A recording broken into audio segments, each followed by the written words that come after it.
befriending our demons.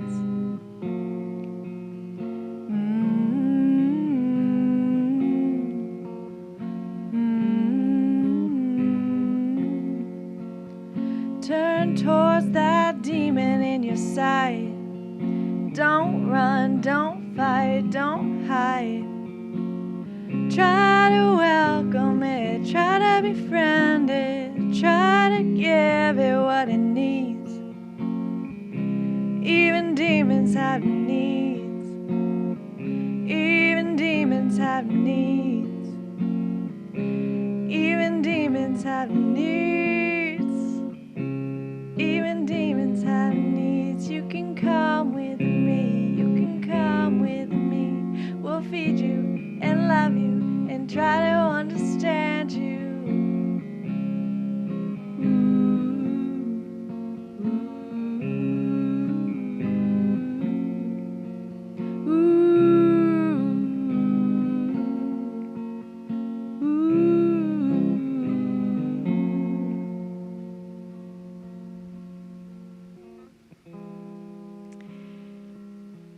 Once upon a time,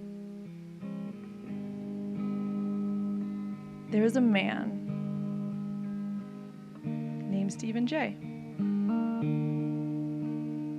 Now, Stephen Jaye was a family man. He loved his family and friends. He was a father, a son, a brother, a husband, a tennis player, an engineer, a lawyer. And when his children were growing up, and his nieces would come to visit, his nieces would call him uncle, and his children would call him daddy. And when they were running around looking for him, they'd be yelling, "Uncle, daddy, uncle, daddy, uncle, daddy." So Stephen Jaye got the nickname Uncle Daddy Steve.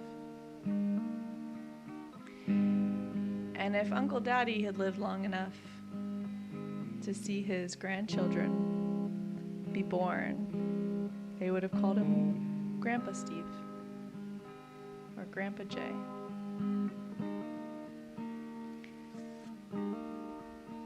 Now there's many stories that we could tell about Grandpa Steve, but the one I want to tell you today is the story of Stephen Jaye and the perfect day.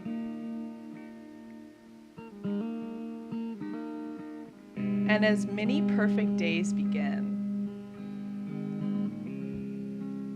there was ice cream, and there were snacks, and there was a pool party, and there were friends and family around. These are all things that Grandpa Steve loved. He loved gathering together with his friends and family, getting lots of snacks, ice cream sandwiches and chips, grilling on the grill, reading a book in the hot tub or on a hammock. But the interesting thing about this story is it has two different realities.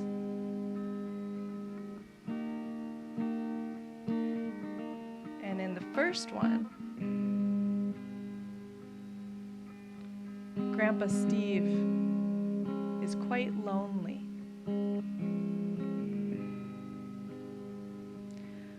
Hurting in ways that no one else really understands. It's a little bit like when you get a boo-boo or a cut on your arm. But instead of it bleeding and hurting on the outside, it's invisible. It's hurting on the inside. This is the sort of pain that Grandpa Steve had.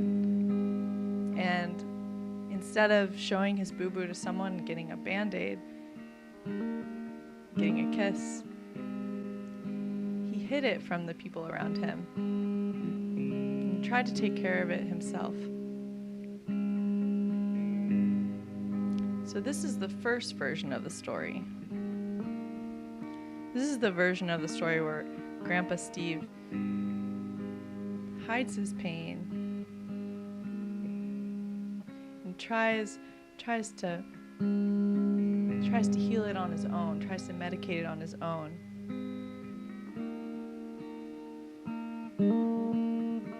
But simultaneously, in another universe, a paper's width away, in another universe, Grandpa Steve chooses a different path. And in this alternate universe, running simultaneously with ours, Grandpa Steve is able to turn towards the people he loves and say, Mom, Dad, sis, wife, children, grandchildren, I'm hurting and I need help.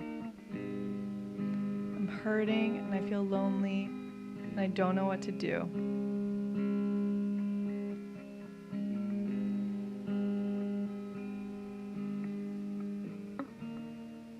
Sometimes the most heroic thing we can ever do is say, hey, I'm hurting and I need help.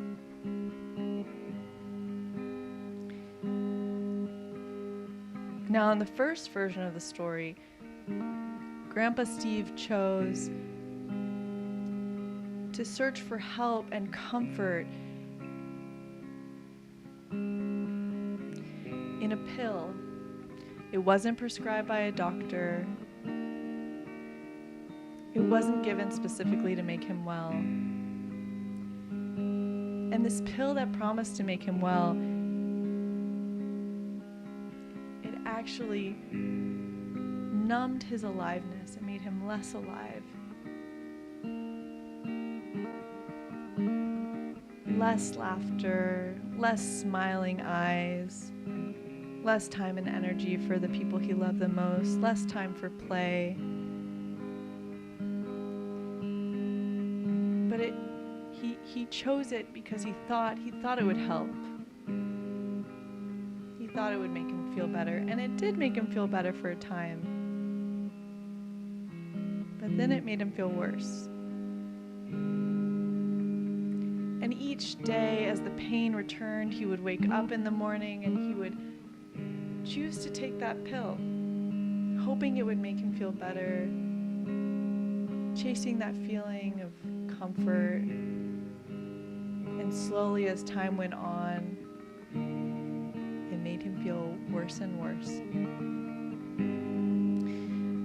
But simultaneously, in an alternate universe, just a paper's width away, Grandpa Steve was choosing another way to face his pain. And in this universe, he closed his eyes and he turned inwards, focusing his energy at his heart center, breathing deep into his belly, letting his body relax. And when he turned inwards, he was surprised to find a small being. A small being that looked a lot like him as a child. But this small being was really mad. This small being was really upset. And he had never looked and seen this being before, but he turned towards it and he said, "Hey,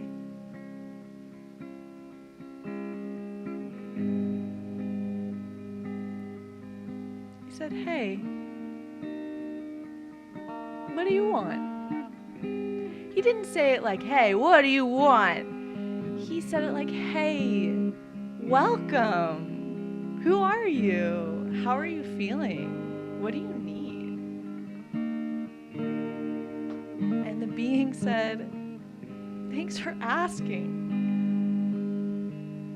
want your attention. I need to feel like you care about me. We said, wow, thanks for telling me. You want my attention.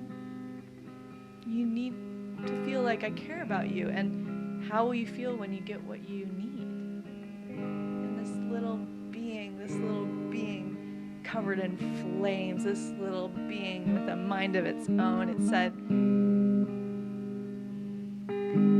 I will feel happier than a kid eating ice cream.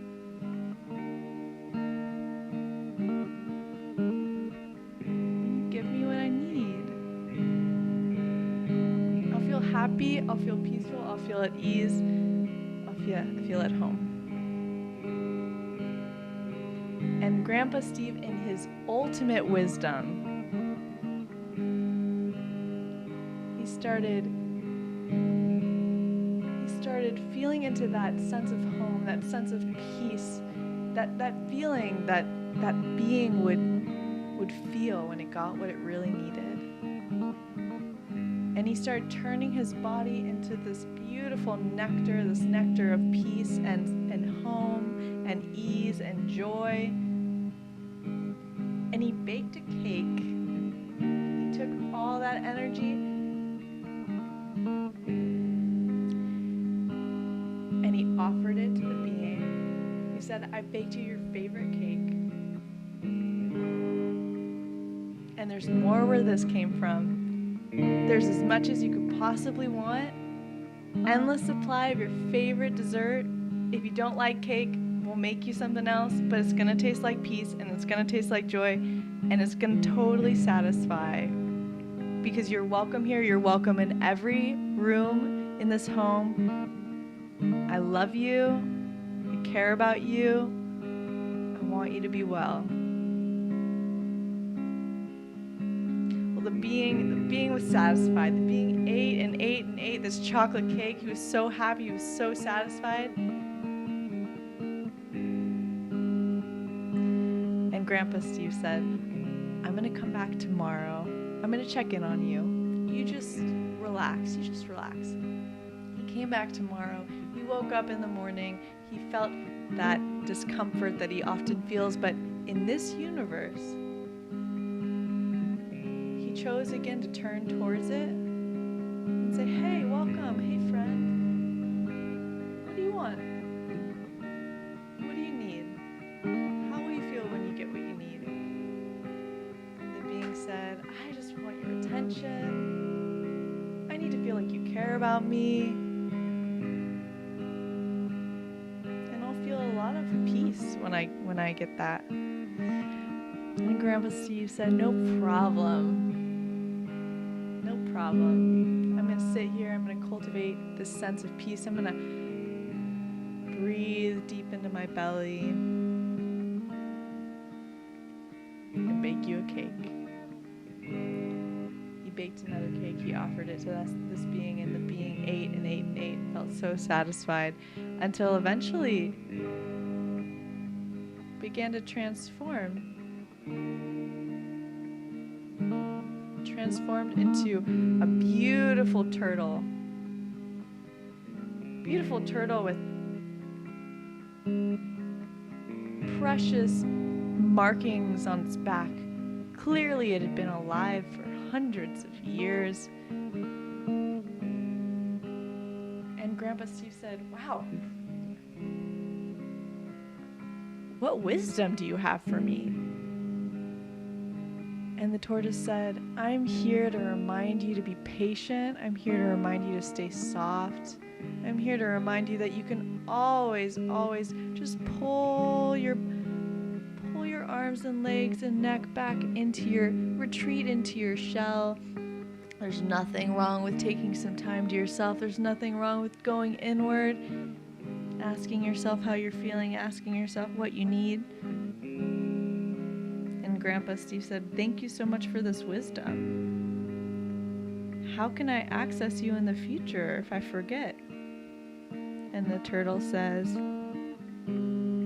you can access me by doing your favorite things with your favorite people. Go to the movies. Eat good food. Swim in the ocean. Laugh with your children. Hug your grandchildren. Read a good book. Definitely eat salad. Eat lots of salad. And Grandpa Steve said, "Thank you so much. It's great to meet you. I hope that we become good friends." And I'm just glad that you're here inside me and that our journey will continue.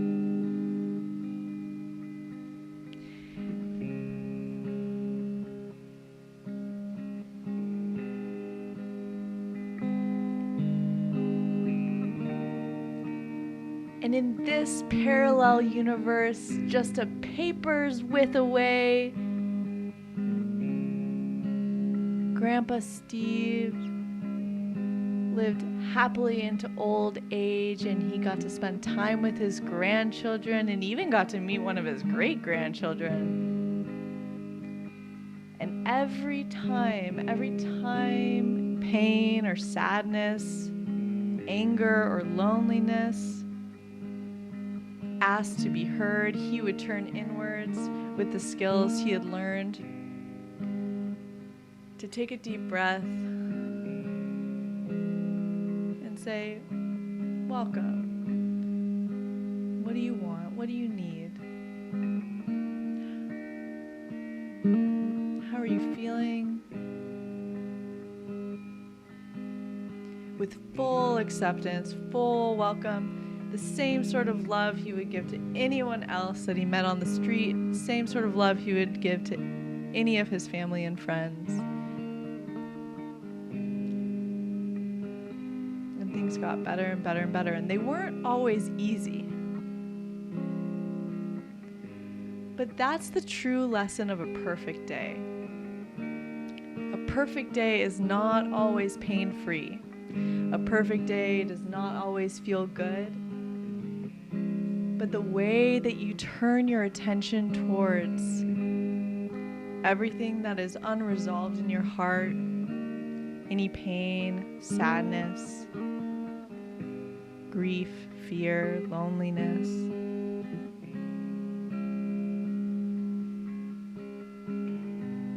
when you turn towards it with a state of welcome, the way Grandpa Jaye did in his perfect day, there's a sense of rightness and deep comfort that comes from that sort of welcome, that sort of energy. And it can turn any day into a fun adventure. Knowing that when you turn towards something uncomfortable, eventually it'll pass. Eventually it'll work its way through, like clouds passing in the sky.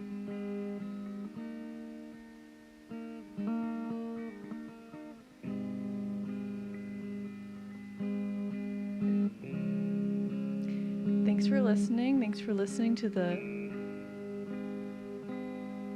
story of Grandpa Jaye and the perfect day.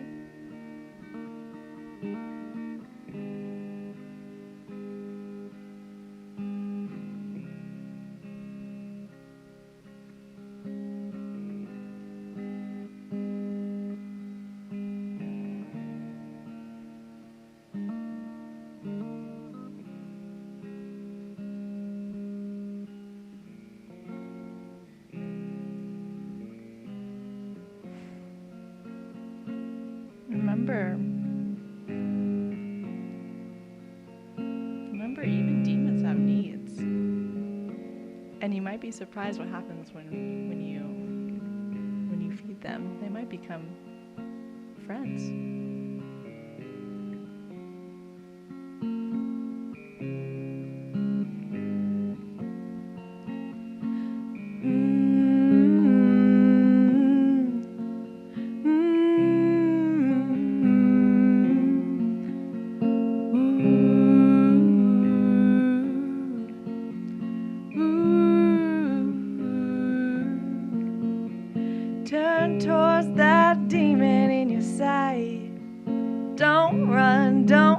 it, don't hide.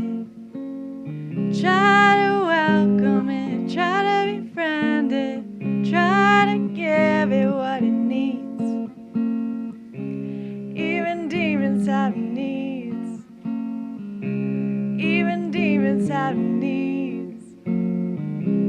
Even demons have needs. Even demons have needs. You can come with me.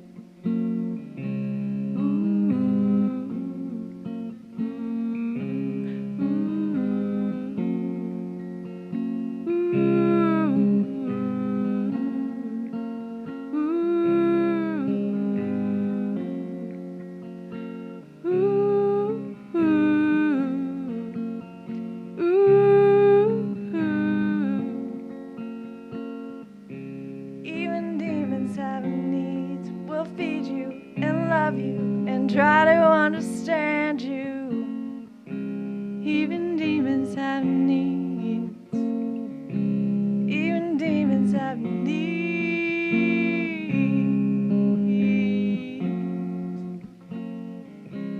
Even demons have needs.